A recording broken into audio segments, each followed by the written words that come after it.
এই মুসলিমরা গরু কিনছে না, রেগে আছেন নাকি মুসলিমদের উপর? না, আমাদের কোনো রাগারাগি নেই। মুসলিমরা আমাদের গরু কিনছে না ওনার জন্য, শুভেন্দু অধিকারীর জন্য।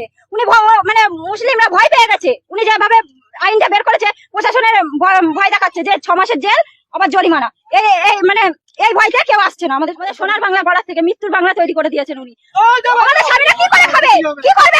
আমরা এখন রাস্তায় বসা ছাড়া আর কোনো মানে উপায় নেই, আমাদের মরা ছাড়া আর কোনো উপায় নেই। তাহলে এসে বিষ দিয়ে যাও, না দড়ি তুলে মানে হাতে দিয়ে যাও, তাহলে আমরা মরি। আপনি সেটাই দেখুন। যেখানে যারা গরু ব্যবসায়ী, এখানে দেখতে হচ্ছে মা বোনেরা অনেকে আছে।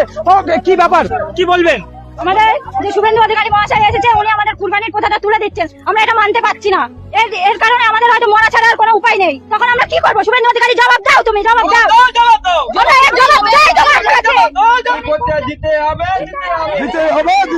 বিজেপি নিয়ে আসা আচ্ছা দিন, কতটা আচ্ছা দিন হয়েছে আপনাদের কাছে? না, কোনো আচ্ছা দিন হয়নি।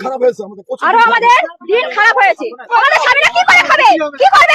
আমরা এখন রাস্তায় বসা ছাড়া আর কোনো মানে উপায় নেই, আমাদের মরা ছাড়া আর কোনো উপায় নেই। তাহলে এসে বিষ দিয়ে যাও, না দড়ি তুলে মানে হাতে দিয়ে যাও, তাহলে আমরা মরি। আপনি সেটাই দেখুন।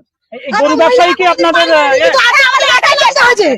আমাদের এটাই পেশা। আমাদের স্বামীরা আর কোনো মানে কাজে কর্মে যুক্ত নেই। আমাদের এই করে খেতে হয়।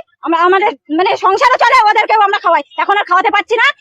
উনি পারলে আমাদের গরুগুলো এসে নিয়ে যায়। এই মুসলিমরা গরু কিনছে না, রেগে আছেন নাকি মুসলিমদের উপর? না, আমাদের কোনো রাগারাগি নেই। মুসলিমরা আমাদের গরু কিনছে না ওনার জন্য, শুভেন্দু অধিকারীর জন্য। উনি মানে মুসলিমরা ভয় পেয়ে গেছে। উনি যেভাবে আইনটা বের করেছে, প্রশাসনের ভয় দেখাচ্ছে যে 6 মাসের জেল আবার জরিমানা। মানে এই ভয়টা কেউ আসছে না আমাদের গরু কিনতে। আমাদের সোনার বাংলা বলার থেকে মৃত্যুর বাংলা তৈরি করে দিয়েছেন উনি।